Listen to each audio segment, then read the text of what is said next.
대표님, 네? 위클리 네. 오늘이 오늘 이번 주에 마지막 마지막 날이에요. 예. 그래서 위클리 리포트를 좀 들어봐야 될 것 같은데요. 아유, 저 팀장님의 중요한 자료가 있는데 제 허접한 자료를 어떻게 보여? 아 네. 그래도 네. 우리 정리 한번 해봐야죠. 이게 굉장히 저는 한마디로 이렇게 정리할 수 있겠습니다. 방송용으로 적절하지 않은데 더럽게 힘들었다. 이렇게 한마디로 정리해 볼 아니 수 자고 있습니다. 일어나면 시장이 있네요. 매일매일 빠지니까 도대체 예. 언제까지 네. 빠지는 거야 라는 곡소리가 여기저기 들리더라고요. 네. 그런데 거기- 다행히 오늘 좀 반등을 했습니다. 네, 곡이 노래 곡 그 얘기 하시는 거죠? 방송의 부적정한 용어는 네. 네네. 이 원래 이게 금요일 날 하던 포맷인데 이번 주가 마지막이다 보니까 항상 이거 띄울 때 그 데자뷰가 옆에 이진수 소장님이 딱 있으셨는데 딴지를 계속 거시는. 네, 또 보셨군요. 네. 그래서 오늘 그 역할을 그 역할을 네, 해주시겠습니다, 팀장님께서. 잘 부탁드리겠습니다. 예. 제가 잘 부탁드립니다. 이진우 소장님 빙의해서 빨리 해라. 뭐자고 시간 끊어. 예, 잘하셨습니다. 그런 거 좋습니다. 예. 네. 일단 빠르게 가보겠습니다. 뭐 그냥 이번 주 정리한다는 입장 쪽에서 3일짜리지만 네. 그래서 글로벌 증시 볼 거 없습니다. 다 그냥 와우 소리 표현하셨죠 앵커님께서 다 쭉쭉 밀렸었는데 그다음에 이렇게 보면은 그동안 미리 하락했던 상해 종합이 제일 낫네요. 그게 답니다. 넘어가겠습니다. 주봉 패턴 보면은 이게 이제 나스닥하고 코스피 쪽인데 일단 뭐 나스닥도 지금 나오는 악재 다 그냥 몸으로 두드려 맞는 거죠. 근데 지금 딱 걸리는 자리가 지난번 자리랑 보게 되면 13,000 일단은 테스트가 들어올 것 같은데 여기 지키느냐 아니면 저 밑에 한 12,500까지 확인하느냐 이 상태인 것 같습니다. 그래서 그 부분 봐야 되겠는데 뭐 이 상태에서 이제 제일 중요한 거는 거래죠. 그 확신 드는 거래가 지금 아직 안 보인다 라는 쪽이다 보니까 거기가 어떻게 보십니까 우리 거래대금 거래대금요. 네. 거래대금 계속 좀 안 좋을 것 같은데 한국은. 이거 나스닥입니다. 나스닥. 예, 이쪽은 나스닥. 이쪽은 나스닥. 뺐습니다. 코스피는 거래를 뺐습니다. 네. 네. 네, 나스닥은 지금 채권 금리 5.1이 좀 눈앞에 보이면 끝난 거 아닐까요? 이제 모든 정리가? 네. 그러니까 4.5 5자가 이제 지워지기 시작한다. 그러니까 지금 사실은 24년도 5.1에 당황한 네. 증시 지난 FOMC 이후에 완전히 시장이 당황했어요. 네. 특별히 채권 시장은 이런 분위기였고, 네. 근데 제가 보기에 이제 4.5, 4.6까지 찍었으니까 느낌상으로는 이제부터는 뭐 속도가 더 빨라질 건 없을 것 같은데요. 채권 시장 그러면 채권 시장 좀 안정되면 그때는 이제 조금 시장 주식 시장도 안심하지 않을까. 그렇죠. 예, 오히려 저는 이번 그래서 추석은 생각보다 지금 이 불안한 마음으로 갖고 가면 오히려 한 중간쯤 되면 아이씨 우리 시장 왜 안 열려 뭐 이런 생각을 할 수도 그럴 있다. 수도 있죠. 네. 예. 그게 오늘 전초전이었으면 참 좋겠고. 네. 근데 이제 제일 좋은 건요. 쭉 빠지다가 10월달 들어서 이제 쫙 올라. 그 나머지 모르겠고 뭐 이틀만 올라오면 됩니다. 네. 끝에만 보자. 네. 예, 그런 느낌으로. 예. 그리고 또 코스피 주봉 보게 되면 일단 중요한 지금까지 한 두어 달 정도 중요하게 지지한 게 이탈됐습니다. 그렇죠. 네. 이게 이제 나오다 보니까 약간 이제 패닉이 이번 주에 조금 더 나왔던 부분들이고 이렇게 중요한 지지권 이탈된 이런 상황들을 우리 팀장님 네. 해석은 어떻게 됩니까? 뭐 일단은 조정받을 만큼 조정받았다라고 네. 생각을 하거든요. 뭐 네. 중요 지지권을 이탈해서 투자 심리가 굉장히 무너지는 듯한 모습을 보여주고 있지만 거꾸로 말씀드리면 지금 코스피 지금 2,460 레벨이 10.4배거든요. PR 기준으로. 네. 올해 연초 저점 코스피 2,200 있을 때 10.3이었어요. 올해 저점까지 왔고, 근데 그 당시 원달러율은 1,250원대였는데 지금은 1,350원. 그럼 달러 환산으로 하면 더 더 떨어져 있다. 그러다 보니까 외국인이 어제 선물을 그렇게 매도했음에도 불구하고 현물은 별로 안 팔았거든요. 네. 오히려 몇몇 종목들 업종들은 좀 매집하는 모습들을 보여주고 있고 그런 것들 보면은 외국인 입장에서도 밸류 투자하는 입장에서도 충분히 싼 구간까지 내려왔다. 그러니까 중요 지지선을 이탈함에 따라서 심리적으로는 너무 위축될 수밖에 하겠지만 거꾸로 말씀드리면은 저기를 빠르게 회복하면 다시금 고점까지 올라갈 수 있는 부분이 열리는 거 아닌가. 네, 그렇게 보고 있습니다. 어제도 박스권은 깨진 거잖아요. 지금. 그렇죠. 근데 저는 거꾸로 말씀드리면 오히려 이렇게 내려와서 좀 더 방향성이 명확해진 게 아닌가라는 생각도 하거든요. 예. 만약에 박스권을 지켰으면 진짜 연말까지는 그냥 박스권이었을 것 같아요. 근데 한번 깨서 조정다운 조정이 나왔다는 측면에서는 다시 한번 움직일 수 있는 시작점이 되지 않을까 생각을 하고 있습니다. 좀비 기업 털고 가듯이 털고 간다. 네. 그렇게 보고 있습니다. 그럼 물량이 아직 다 털려. 제 것까지 털릴까봐 이제 그런 게 걱정인 그쵸. 거죠. 네. 예. 일단은 신용 반대매매까지 설마 이런 좀 그렇게 평지 풍파가 많았다고는 할 네. 수 없는데 잘못하면 여기서 더 떨어지면 신용 그게- 반대매매 나오죠. 이제 그게 이제 지금 좀 이따 보시게 되면 미묘한 라인이 이제 들어오기 시작합니다. 네, 그러니까 네. 그걸 건드리냐 마냐가 좀 중요할 것 같거든요. 네. 그렇게 되면 생각보다 폭도 크고, 근데 오히려 팀장님 말씀하셨듯이 좀 빨라지는 거죠. 네, 이게 그렇죠. 오히려 몸이 가벼워지는 가벼워지는 거죠. 거죠. 네. 그게 나올까봐 이제 아니 지금 아침에 네. 그 시세 티커창이라고 이렇게 뉴스 드르륵 올라오지 않습니까? 52주 신저가, 52주 신저가, 52주 신저가 이게 계속 종목마다 뜨는 거예요. 네. 왜 이렇게 많이 또 이게 할 정도로 많이 뜨는데요, 지금? 코스닥에 참고로 이번 주에는 신고가가 하나도 없습니다. 예, 52주 역사적 싹 사라진 오랜만에 보는 것 같아요. 그거 좋은 신호잖아요, 사실은. 역으로 보면 좋은 역으로 신호죠. 신호, 예. 역으로 좋은 신호. 근데 예. 신저가가 그냥 쭈르륵 나오기 시작하다 보니까 그런 상황들이 이제 만약에 여기서 이제 그런 타이밍을 노리는 예술을 보인다라고 하게 되면 그것까지도 이제 감안하고 봐야 되겠죠. 그런 변화까지 그거 한번 살짝 보시게 되면 이건데요. 지금 금요일에 보신 분들은 아시겠지만 이게 검은색이 이제 브라운색이 예탁금입니다. 예탁금은 힘이 빠집니다. 네. 두산 로보틱스하고 관계가 깊은가요? 두산 로보틱스 나오고 혹시나 거기 자금 남아있지 않을까 싶었는데 그건 저희들의 생각이고 네. 그거 이외로 더 빼갔습니다. 추석 추석 보너스 또- 빼가야 되는군요. 네. 영향도 있겠죠. 그렇죠. 네. 다시 한번 이번에 좀 이빨을 꽉 물고 기억을 안 잊고 싶은데 추석 전에 좋았던 기억이 저는 없는데 우리 김 대표님 있으십니까? 추석 전에 좋았던 기억이? 단 한 번, 딱 두 번 있었습니다. 지금까지 한 20몇 년간. 한 20년 동안 두 번 있었던 것 같아요. 네. 또 그 전에는 한번 세게 배팅했다가 네. 추석 때 그냥 계속 이러고만 있다가 그 얼굴 진짜 푸딩딩해서 이제 어. 시작했던 기억도 나고 우리 사장 마인드를 가져야 될 것 같아요. 사- 직원들 보너스 챙겨줘야 된다는 생각. 아. 주식에서 돈 빼가지고 이 생각을 해야 이 추석을 제대로. 저도 제 기억으로 추석 때 좋은 기억이 없었던 것 같아요. 항상. 그러다가 저희도 사장됩니다. 시장의 사장됩니다. 네. 그래서 감사합니다. 좋습니다. 그럼 대비를 좀 하셨어요 이번에는? 그 전부터 했습니다. 하도 무서워가지고 네, 이번 네, 네. 분명히 이럴 것 같아. 그래서 그 전부터 그랬더니 근데 이제 중요한 거는 이제 액션을 좀 취해야 될 것 같은데 그냥 각동희 지원장님 말씀처럼 뭘 좀 놀자 좀 이런 느낌으로 그냥 들어갑니다. 네.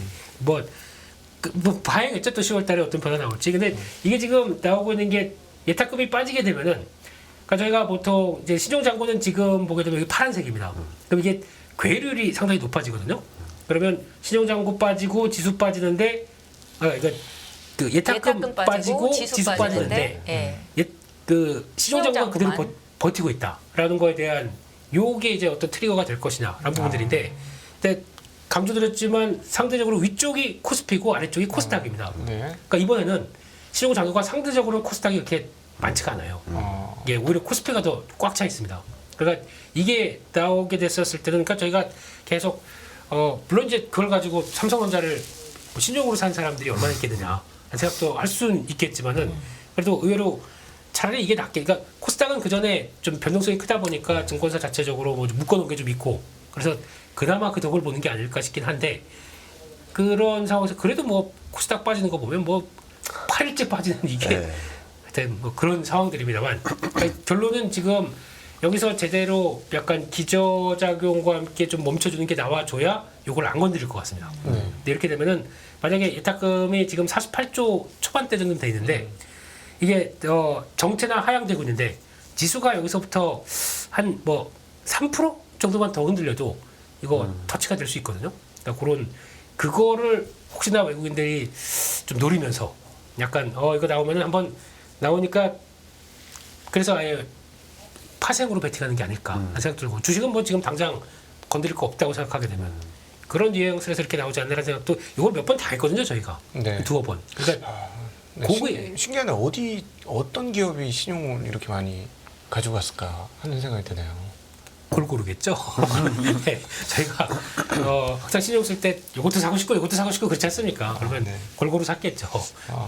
네, 뭐 이런 상황 쪽에서 이제 변동이 끌어내리는지의 여부들 이거 한번 좀 봐야 될 것 같습니다. 그리고 다음은 이번 주 업종별 투자자 매매 동향인데 상대적으로 이번 주 3일밖에 안 됐지만 외국인들 그렇게 뭐 판 거 없습니다. 2천억이면은 네, 하루에 몇백억밖에 안 되니까 별로 없다고 봐야 되겠죠. 근데 이 지난주에서 이번 주까지만 하더라도 외국인들 선물이 한 5만 개 돼버리다 보니까 그냥 주식은 안 팔고 선물로 플레이해야겠다. 네. 리스크 관리가 했던 게 뚜렷이 나온 거죠. 오늘 같은 날도 솔직히 선물 매도로 끝났습니다. 네. 한 3천 개 매도로 끝났습니다. 네. 그렇다는 얘기는 그래도 아예 좀 추석 좀 마음 좀 달래줘. 그래서 시장은 반응했는데 질적인 측면으로 보게 되면 여전히 그들은 선물 매도로 지금 대응했다는 거. 이게 지금 끝나면서 봐야 될 부분인 것 같고요. 게다가 외국인들 사는 거 봤을 때는 일단 별 관심이 없는데 운수장비 쪽 현대차 왜 이렇게 사는 겁니까, 팀장님? 지금 몇 주째 계속 사고 있거든요.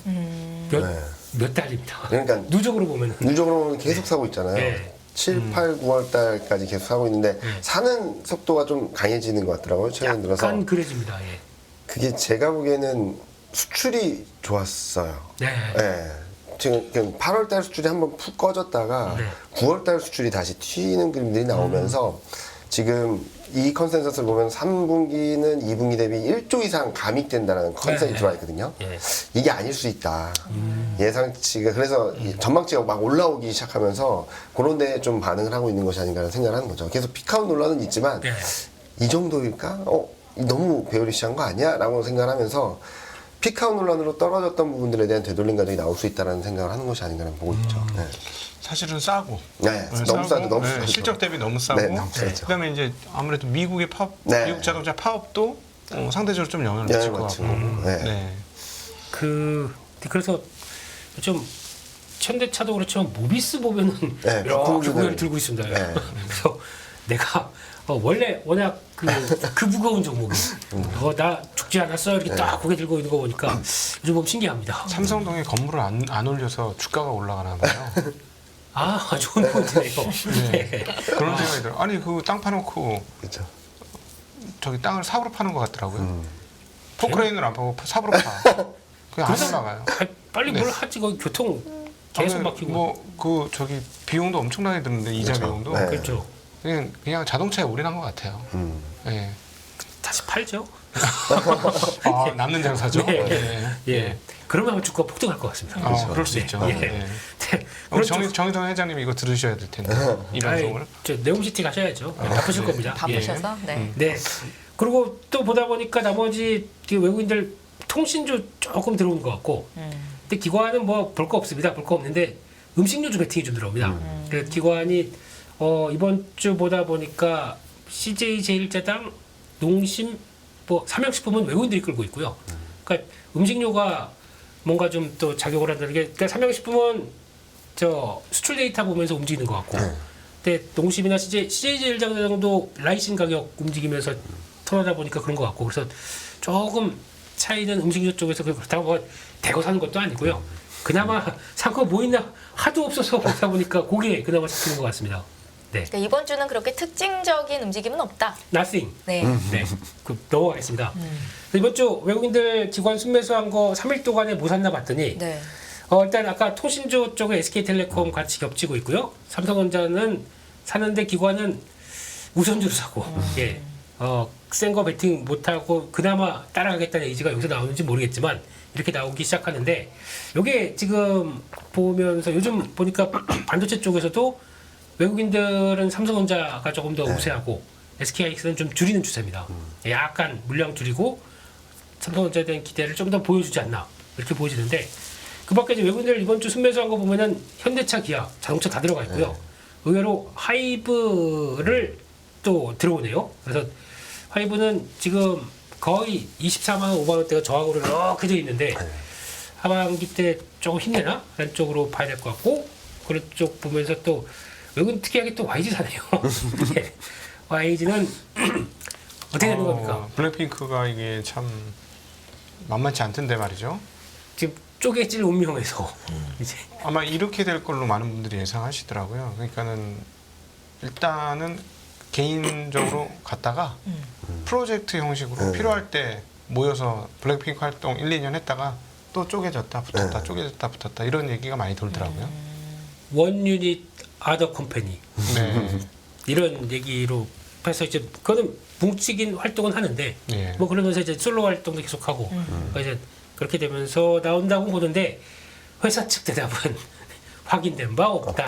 한 3번 똑같은 얘기 하고 있고 그러면서 이제 이런 거 좀 해줘야 되지 않을까요? 좀 교통 정리를 좀 해줘야 투자자들이 좀 붙잡고 싶겠죠. 붙잡고 싶은데 안 붙잡아지니까 그렇게 말을 하는 거겠죠. 그리고 좀 바쁘십니다 요즘에 저 법원 왔다 갔다 하시더라고 좀 바쁘시더라고요. 네. 네.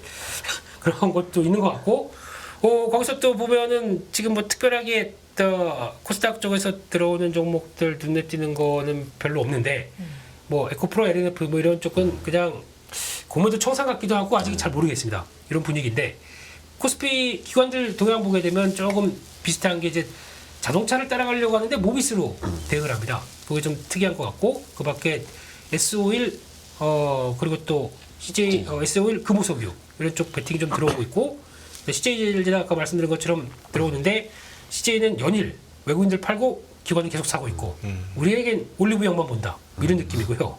그리고 한미반도체가 차트는 아주 아름답습니다. 아름답게 턴하고 있습니다. 그래서 여전히 안 죽었다. 반도체 후공정 이런 쪽으로 나오고 있는데 오늘 또 보다 보니까 이번 주 되게 특이한 게 유진테크 같습니다. 오늘 또 CT 리포트 나오고 주가가 폭망하다가 네. 고개는 살짝 들었는데 이거에 대한 얘기는 좀 이따 각도기 전장이 해주실 거고요. 네.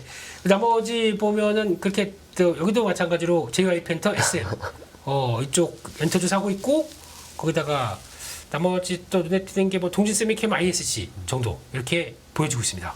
저렇게 샀는데 동림 생캠 주가 저점이던데 최근 저점. 아주 네. 그냥 저점에서만 살짝 올라온 정도. 네. 네. 그렇습니다. 네. 감사합니다. 아유. 끝. 네. 많이 도움이 됩니다. 전 주식 기업들을 보니까 전 눈이 그냥 번쩍 띄어지네요. 팀장님 이거 보시고 어떤 느낌 드셨어요? 뭐 일단은 지금 외국인이 판다 하는데 파는 거의 대부분이 여전히 2차전지 소재 쪽이거든요. 그래서 그렇게 보이는 것 뿐이지 지금 시장을 잘 뜯어보면은 반도체, 자동차 오늘 저는 되게 눈에 띄었던 거는 엔터주를 4개사를 다 네. 외국인하고 기관이 사는 것들은 좀 눈에 띄는 부분인 것 같고 워낙 원추가 많긴 했지만 그리고 반도체하고 자동차를 어떻게 됐든 간에 채워내려는 움직임들은 계속되고 있는 것 같다라는 생각을 하거든요. 최근 수급을 본다 하더라도 외국인은 반도체하고 자동차의 끈을 놓지 않는 것 같아요. 7, 8, 9월 달로 7, 8, 9, 3개월을 본다 하더라도 최근 본다 하더라도 일단은 산다라는 컨셉은 계속적으로 유지하고 있는 상황이라서 저는 이번에 반등을 하게 된다면 그쪽에서 좀 반전이 시작이 되지 않을까. 네. 주가 흐름도 보면은 말씀하셨던 것처럼 자동차는 이렇게 좀 시장이 막 굉장히 불안정한데 좀 반등했다가 좀 쉬고 뭐 이런 정도고 또 깨지는 그림은 절대 아닌 것 같거든요. 반도체도 그렇고 튀었다가 좀 쉬는 그림이지 여기서 저점을 깨고 내려가는 그림은 아니라서 먼저 돌리고 있는 것이 아닌가라는 생각을 하고 있어서 수급적으로도 그런 부분이 좀 눈에 띈다라고 생각을 하고 있어요. 네.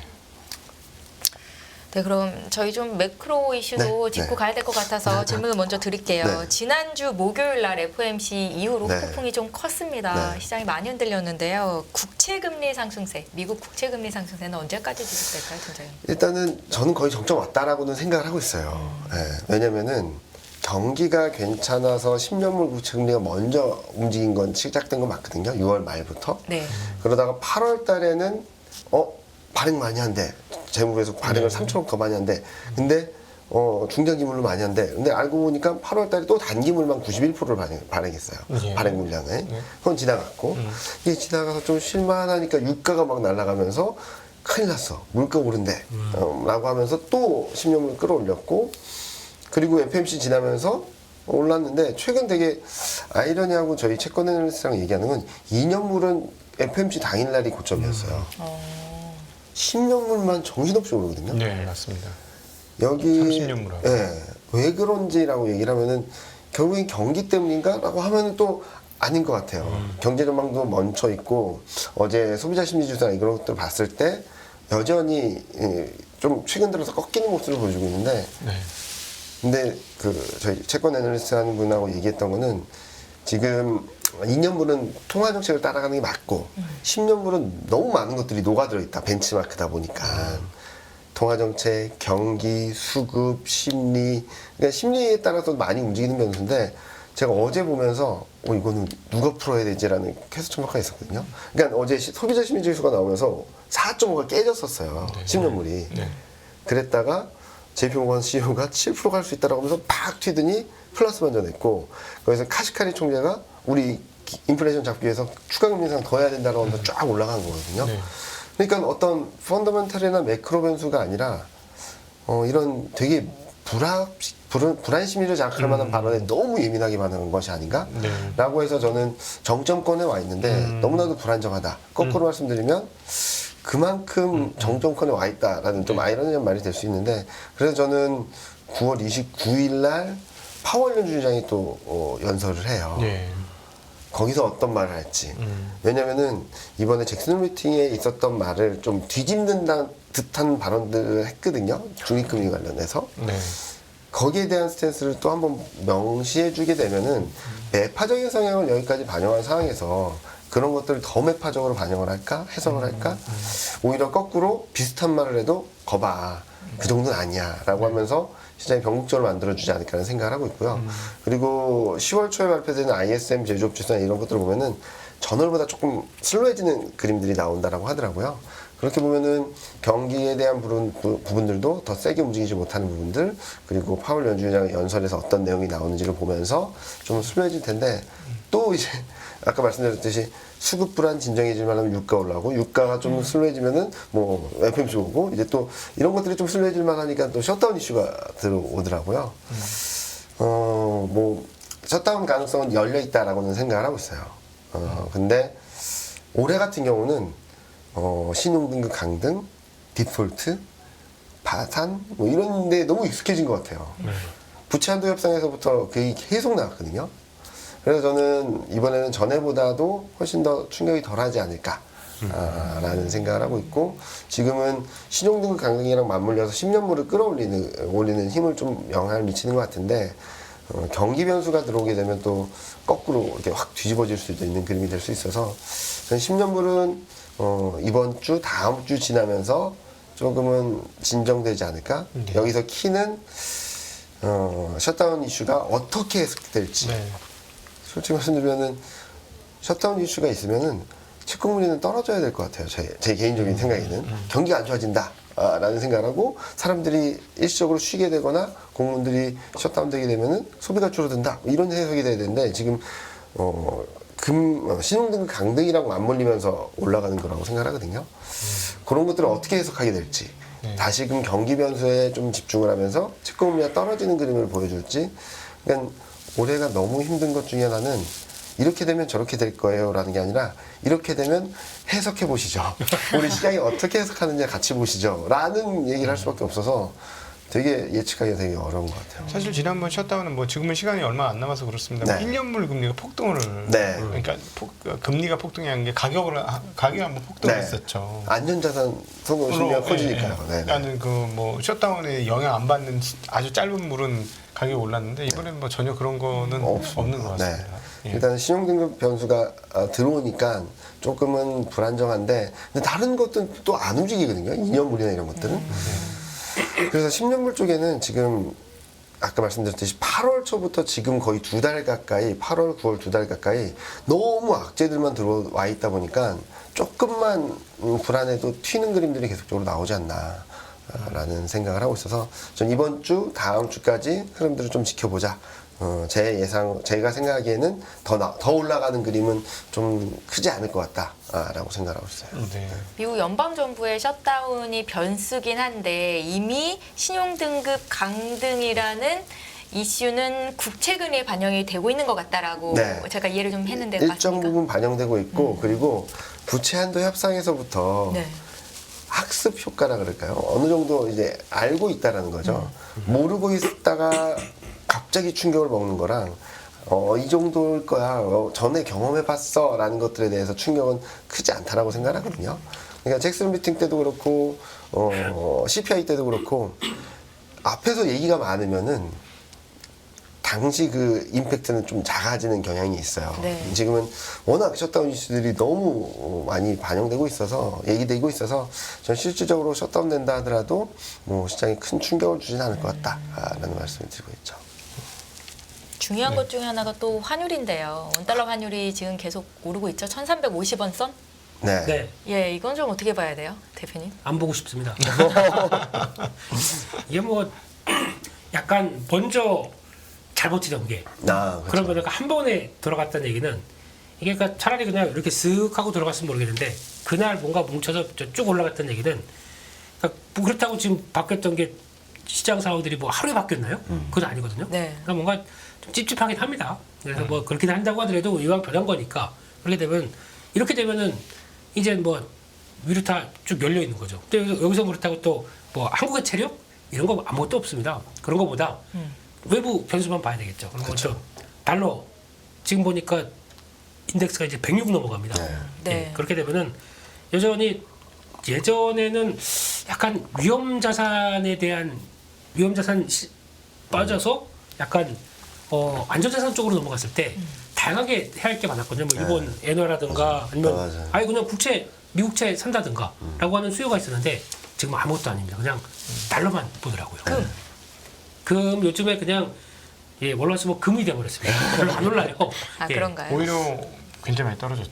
네. 어제 오늘 뭐 1910 네. 달러대까지 떨어졌으니까. 네. 네, 뭐 원화를 달러로 바꿔서 금 사신 분들은 달러 때문에 위너가 되셨지만 금 사고도 네. 그냥 달러 갖고 있다 그걸로 금 사신 분들은 패자죠 거의. 그게 놀라운 일이에요. 중국에서 계속해서 금을 사는데 금값이 안 오르는 게 전 너무 신기하거든요. 혹시 생각해 보신 적? 저요? 네. 금 가격은 저도 네. 생각나. 딱 2,000불에 걸렸어요. 네, 걸려 있죠. 예, 예. 이게 아마 미국 정부에서 막는 것 같습니다. 러시아도 같이 공동으로 사고 있는데 네. 네, 그렇게 나온다는 얘기는 또 그렇겠죠. 거기다 반대로 보게 되면 이 상황이 되는데 왜 비트코인은 버틸까요? 이것도 신기하죠. 예. 오르지는 않잖아요. 네? 버티기만 하지. 그래도 만약에 이 상황이었으면 제가 보기 2만 달러 깨졌습니다. 아. 원래는 그렇죠. 네. 왜냐하면 달러 강세죠. 네. 금리 금리 높죠. 높죠. 네. 위험 자산도 흔들렸죠. 주식 그 위험 자산도 흔들렸으면 항상 같이 페어로 갔거든요. 그렇죠. 그 돈의 양과 위험 자산 흐름, 주식 위험 자산, 주식 중에 기술주들의 흐름과 네. 같이 갔는데 얘는 계속 지금 2만 5천, 6천에서 그냥 멈춰 있습니다. 그거는 결국 저거 ETF 열 거라는 기대감 때문에 그런 거 현물 아닐까요? ETF. 거기다 네. 이렇게 약간 좀 담고 있다 보니까 보다 보면은 거래가 활발하지가 않아요. 거래가 예, 좋다. 그러니까 그런 거보다 완전히 그냥 이 정도쯤 오면은 그냥 기계적으로 들어오는 것도 있더라고요. 한 25,500 뭐 그 초반만 들어오게 되면 그냥 알아서 들어오는데 그때 거래 잠깐 나오거든 또 올라오게 되면 올라가는데 또 거래가 별로 없어요. 그러니까 받치긴 받칩니다. 근데 그것도 되게 신기한 현상 같아요. 그래서 이거는 또 따로 봐야 되나 그러고 거기다 또 달러 강하면 원래 전통적으로 저희가 알고 있기는 유가 빠져야 됩니다. 맞습니다. 네. 이것도 이번에 안 맞잖아요. 그러니까 무슨 뭐 오페크의 의도가 뭐 무슨 아람코 상장하기 위해서 뭐 이런 얘기 나온다고 하더라도 뭐가 어찌됐든 간에 달러 강한데 그러니까 지금 경제 교과서에 안 맞는 현상들이 지금 몇 개 벌써 뭐 그냥 장단기 금리차 역전도 벌써 얼마나 오래됐습니까? 그런데 경기는 버티고 있어요. 말도 안 되는 얘기도 막 나오다 보니까 저희가 이제 이거는 또 2020년대에는 다시 써줘야 될 것 같습니다. 여러 가지 내용이. 그 장단기 금리차 역전 얘기하면 박종원 박사님이 아직 그 평균 개월수가 안 채워져서 그래요. 이렇게 얘기를 하시는데 1년 6개월은 지나야 반영이 1년 된다. 6개월은 지내야 반응이 돼. 이렇게 얘기하실 그게 이렇게 써놨는데 근데 이 경기가 너무 좋죠. 그렇게 그러니까요. 그렇게 하기엔 미국 경기가 너무 좋아요. 네. 그러니까 여러 가지 혼란 속에서 지금 있다 보니까 전망도 잘 틀리고, 네 그리고 또 시장도 추세로 가져가기에는 또 불확실한 요인들 막 툭툭 튀어나오니까 또 변동성도 커지고 그게 올 한해의 특징이 아닌가 싶습니다. 맞습니다. 요즘 이거 변수들 움직이는 거는 마치 올 2023년의 기후를 보는 것 같습니다. 거의 맞아요. 뭐 정말 종횡무진이에요. 네. 시즌 결국 한 6개월 전으로 돌아왔어요. 네. 다시 돌아와 있는데 그렇다고 뭐 안에 내용들이나 종목들 또 벌써 한 상반기 동안에 열심히 또 움직였던 섹터는 따로 있는데 그래서 또 키 맞춘다고 뭐 가치주들 좀 움직이나 싶었더니 이것도 또 다시. 갖다 멈춰버리고 네. 뭐 이게 이제 전혀 지그재그 이러다 보니까 그냥 사람들이 뭘 하냐면은 담담하네요 요즘에 네. 짧게 먹고 그냥 나와버리자 이런 거 패턴을 바꾸고 돼 있죠. 네. 팀장님 그러면 원달러 환율은 보지 말까요? 저는 좀 오버슈팅 아닌가라는 생각을 하고 있어요. 그러니까 네. 어제 1340원이 뚫리면서 확 튀는 그림이 나왔던 거지. 솔직히 말씀드리면 달러 빼고 위안화나 이런 것들이 막 튀는 그림이 나온 건 아니었거든요. 근데 그동안 막아왔던 1340원, 45원이 뚫렸다라는 것 때문에 오버슈팅이 나왔다라고 생각하고 있어서 저는 좀 짧게 보면은 어떻게 보면 헤드앤숄더 패턴을 만드는 것이 아닌가라는 생각을 하고 있어서 전 당분간은 1320원에서 1345원, 50원 그 정도 박스권 정도로 보고 있고 지금 1350원을 넘어선 거는 좀 일시적인 오버슈팅이다 라고 생각을 하고 있어서 전반적으로 채권금리도 그렇고 달러화도 그렇고 원달러율도 그렇고 조금은 과한 흐름들이 최근 며칠 사이에 벌어지고 있는 것이 아닌가라는 생각을 하고 있습니다. 네. 환율이 급변동하는 게 가장 안 좋은 건데 네. 환율은 이제 박스권에 갇힐 가능성이 크다라고 네. 보시는 거네요. 만약에 환율이 그렇게 튀어서 1360원, 70원을 간다라는 컨셉이 있었으면은 네. 외국인은 현물을 이렇게 가만두지는 않았을 것 같아요. 제가 생각에는. 예. 근데 선물로만 플레이하다 보니까 좀 현물을 많이 안 보시는 경우는 너무 멈춰 있기도 하고 사는 사람도 파는 사람도 많지 않은 것 같은데 근데 저는 최근 보면은 전에도 한번 보여드렸던 것 같은데 이 그림이 너무 완벽하게 맞는 것 같아요. 7월 말에 마이너스, 그러니까 누적 순매수로 보면은 정점 찍었다가 한 단기간에 한 5조 정도 팔면서 과매도권으로 들어와서 바닥 찍고 거기서 한 4조 사면서 쫙 치고 올라와서 2,600 가게 만들고 지금 며칠 사이에 한 4조 5천억 팔면서 지금까지 내려온 거거든요. 근데 저는 지금 과매도권 바닥권에 다 와 있다라고 생각을 하고 있고 그리고 이거랑 같이 볼 수 있는 것들이 여러 가지 지표들이 있는데 지금 CNN 머니에서 발표하는 Fear and Greed 인덱스가 27입니다. 네, 거의 그 익스트림 피어로 갔죠. 네. 네. 그 수준이 올해 3월 그러니까 실리콘밸리 뱅크 파산 사태 있었을 때 수준에 근접한 거고요. 네. 그리고 또 뭐였죠? VIX 변동성 네, 지표. 변동성 지표도 18%, 20%에 근접했고 네. 여기가 정점이다라고 말하기는 어렵겠지만 20% 중요한 분기점 와 있고 또 하나는 제가 최근 갖고 다니는 그림 중에 하나는 요 그림이거든요. 이것도 아까 보여드렸던 외국인 선물 매매랑 되게 연관성이 높은데 요 그림 보시면은 7월 말에 0.2까지 떨어졌었어요. 이게 네. 단기 매크로 리스크 인덱스인데 0.2 밑이라는 의미는 리스크 온 시그널이 정점권이고 이제 리스크 온 시그널이 끝나고 리스크 오프 시그널이 나올 수 있다라고 하면서 튀는 거거든요. 이게 8월 중순이었어요. 0.8을 간 게. 네. 0.8을 가면 자 이제는 리스크 오프 시그널이 끝나고 리스크 온이 나올 거야 라는 시그널이 되는 거예요. 거꾸로 아니고 리스크 온이라면 위험을 감수하는 거잖아요. 근데 그러니까 고점권까지 와 있다는 거는 리스크에 대한 민감도가 맥스 최고치다. 그러니까 리스크 오프 시그널이 여기까지 왔고 이제부터 리스크에 대한 민감도가 떨어지기 시작할 거니까 리스크 온이 되는 거죠. 그래서 네. 쭉 떨어져서 어쨌든 8월 말 9월 초에 0.2밑으로 또 내려왔어요. 0.2 그러면서 밑으로. 2,600까지 간 거죠. 심리도가 거의 그 리스크를 싫어하는 네. 심리도가 최악까지 간 거죠. 왔다. 네. 그러고선 다시 올라오면서 지금 지수가 좀 밀리고 있거든요. 이것도 이게 좀 데이터가 업데이트가 좀 늦어서 그런데 아마 오늘 보면은 0.8 근처까지 가 있을 것 같아요. 리스크 그래도 완전히 리스크 5% 같다. 네, 저 네. 역으로 역으로 방지했다는 보는 거죠. 말씀이시다는 거죠? 그러니까 0.2 밑에 있으면은 아 이제 조심해야 돼. 0.8 가면은 아 이제 좀 플레이해봐도 되겠다. 그러니까 아까 쭉 말씀드렸던 외국인 선물 매도 그리고 CNN 머니에서 발표하는 Fear and Greed 인덱스 그리고 빅스 그리고 지금 보여드리는 단기 매크로 리스크 인덱스 다 이렇게 변곡점에 와 있어서 더 나빠지기는 좀 어려운 환경까지 와 있는 것이 아닌가라는 생각을 하고 있어서 미국의 전문 펀드 매니저들도 지금 현금 보유비 지금 많이 올라갔고 네, 많이 올랐죠. 그러니까 지금 말씀하신 건 종합해 보면 심리 지표로는 네, 사도 된다. 네, 근데 내일 추석인데 네. 못 사는데 어떡하죠? 미국 증시 사야죠. 아, 미국 증시. 네, 아, 네. 또 가서 돈 벌어 와야죠. 달러 또 와야죠. 아, 그렇죠. 수출을 엮거나 한번. 그렇죠, 그렇죠. 네. 예. 네. 그래서 전반적으로 지금 저는 이게 저점권인 것 같다. 그러니까 여기가 저점이니까 무조건 풀베팅한 세우는 아니겠지만 네. 등락은 있을 수 있지만 여기서 더 레벨 다운되거나 그러기는 어렵겠다. 네. 라는 말씀을 드리고 거기에 맞물려서 12개월 선행 PR도 10.4배면은 사도 될 만한 구간 아닌가? 여기서 좀 떨어지면 10배가 깨진다는 얘기거든요. 그러면은 좀 네. 리즈너블하지 않다. 아, 그러면은 뭐 편하게 네, 너무 편하게 할 수 있는 편하게 거죠. 해도 된다. 네. 쫄지 말자. 아까 네. 그 리스크 인덱스가 어디서 나오는 지표입니까? 아, CT에서 발표하는데요. 네. 로직이나 그거에 대한 메솔로지는 전혀 공개 안 하고 있어요. 아, 자기네가 그냥 네. 업데이트해서 계속 보여주는데 네. 최근 보면은 외국인 선물하고 이거하고 똑같이 가는 패턴이 있거든요. 그래요? 네. 뭐 이게 되게- 홈페이지 가면 볼 수 있습니까? 아마 보실 수는 있어요. 네. 네. 보실 수는 있죠. 네. 네. 괌에도 바닥권이고 살만한 구간에 왔다라고 네. 팀장님은 보시는 거고 대표님도 같은 의견이세요?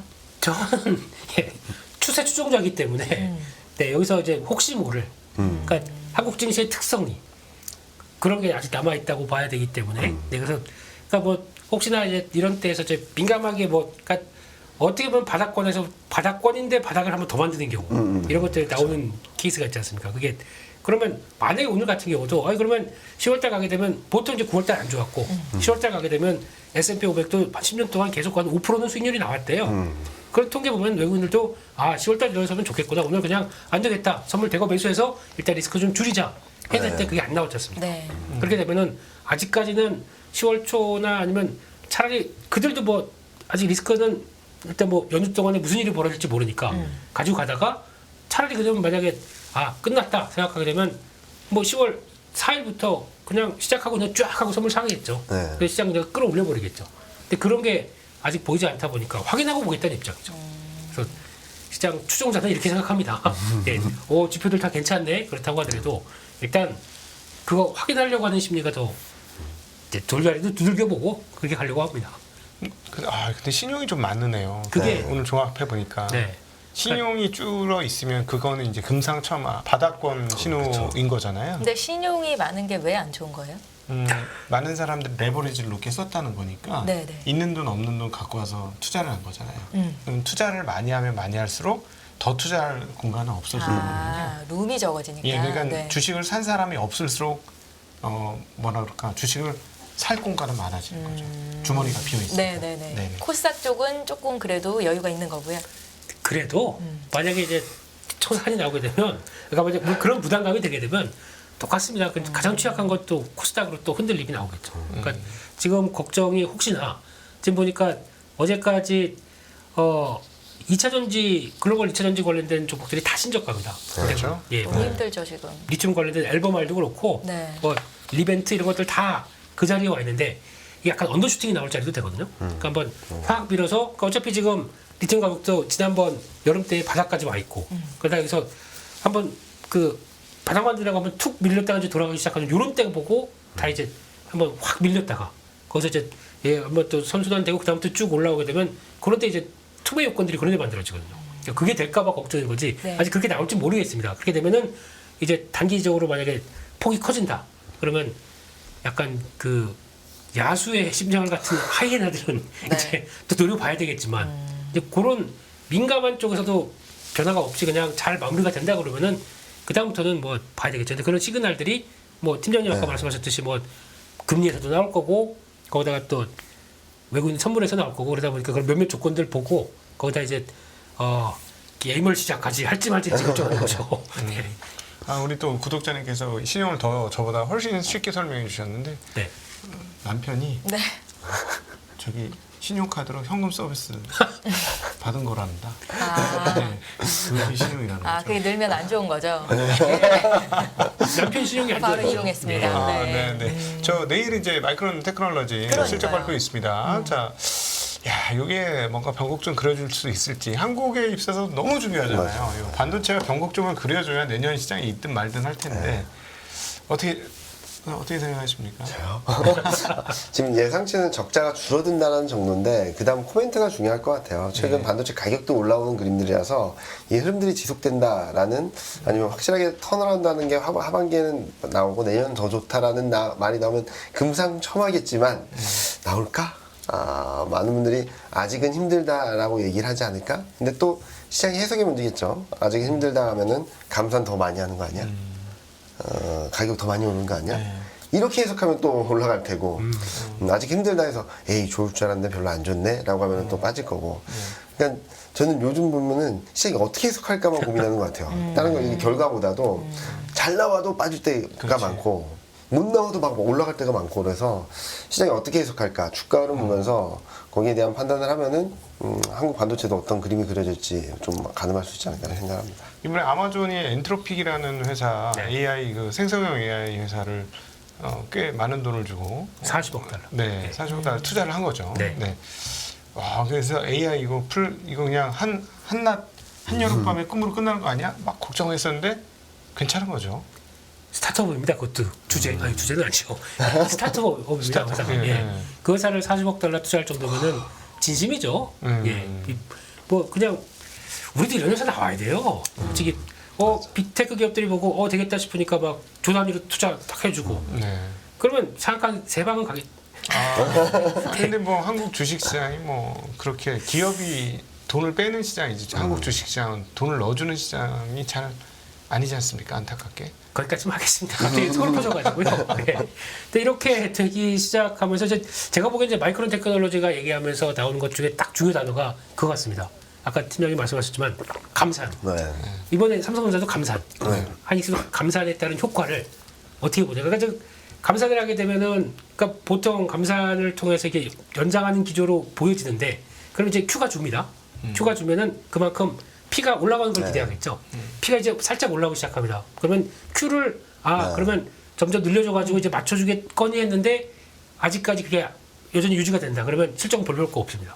지금 메모리 반도체 아직 그냥 생각보다 별로네라고 하게 되면 아마 본 실적 발표할 때는 그냥 알고 있는 실적 정도라고 하면 그냥 그럴 텐데 IR에 가서 이제 전망을 얘기를 하겠죠. 내년에 대한 전망들 지금은 원래 단 2분기 지나고 나면 바로 터날 줄 알았더니 아닌 것 같아 좀 넘어간 게 이제 내년 1분기 뭐 이렇게 넘어갔지 않습니까? 맞아요. 그러면 요 과정들이 하지만 그거는 이제 메모리 반도체 쪽에서 또 하나의 우리의 라이징 스타 HBM이 뭐 보여주는 거에 대해서 또 플러스 알파를 더 가해준다든가 아마 제가 보기에는 10월 말이 더 중요할 것 같습니다. 반도체는.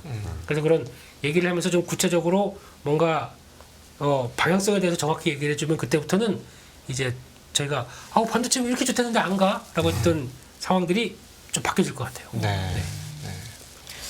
저는 이제 개인적으로 이게 추석 연휴를 앞두고 일단은 현금을 좀 만들어 놨거든요. 그래서 오. 지금 제가 가장 궁금한 건 추석 이후로 팀장님께서도 이제 어느 정도 코스피 바닥은 네. 다져진 것 같다라는 말씀을 주셔서 그럼 어떤 종목, 어떤 섹터로 좀 사보면 좋을까인데요. 저는 반도체 자동차요. 반도체 자동차. 그냥 실적이 괜찮다고 하는데 못 오른 대표적인 업종들이고 실적 전망도 괜찮고 네. 외국인 순매수는 계속적으로 들어왔고 좀 눌려 있는 듯한 분위기고 지금 잠깐 자료를 보시면은 네. 이게 왼쪽이 반도체 일평균 수출 금액이거든요. 20일까지 이게 3억 8천만 달러를 기록하면서 올해 최고치 기록했고 작년 3분기 수준까지 올라왔어요. 수출 금액 자체가. 자동차도 8월 달에 못했다라고 하는데 9월 달 들어서 거의 고점 수준 근접했고 그리고 핸드폰도 지금 연중 최고치까지 올라왔거든요. 그러니까 작년에 비해서는 좀 낮은 수준이긴 하지만 확실하게 올라오는 모습을 보여주는 게 반도체 그리고 핸드폰 그리고 자동차는 8월 달에 좀 충격을 먹었다가 아닌가? 라고 할 정도의 레벨이 올라와서 저는 반도체하고 자동차 쪽을 좀 가장 좋게 보고 있다라고 보시면 될 것 같아요. 우리 최현정 앵커님이 현금을 마련했다는데 저는 현금을 다 쓰고 왔는데 입장이 이렇게 지금 달라서 바닥이라고 어떡할까. 생각을 하신 거죠, 각도기님? 네, 저는 뭐 여기는 별 손해 여기서 맞아봐야 얼마나 네, 네. 맞겠냐. 저희는 항상 뭐 그런 태도니까. 뭐 저는 전문가가 아니니까 조금 더 확인하고 사자라는 입장이었고요. 뭐 사실 거예요? 저요? 네. 뭐 살 거냐고요? 네. 그게 더 궁금해요. 그거 피해서 사시려고 그러는 거죠.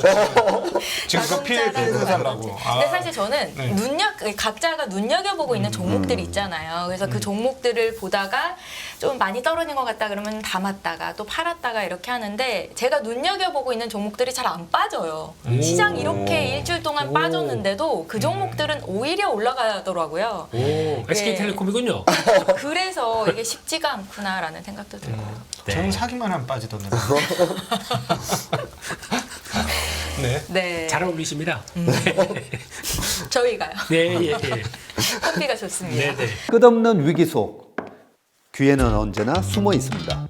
성공한 투자 고수들과 나눈 투자의 철학. 다가올 기회를 잡아내는 부의 만찬으로 여러분을 초대합니다. 푸짐하게 한 상 차려놓았습니다. 안녕하세요. 이승입니다. 더 많은 영상을 보고 싶으신 분들은 화면 오른쪽에 있는 구독 버튼을 눌러주시기 바랍니다. 그리고 영상을 보시면서 좋아요는 필수인 거 아시죠? 항상 인포맥스 라이브를 사랑해 주셔서 감사합니다.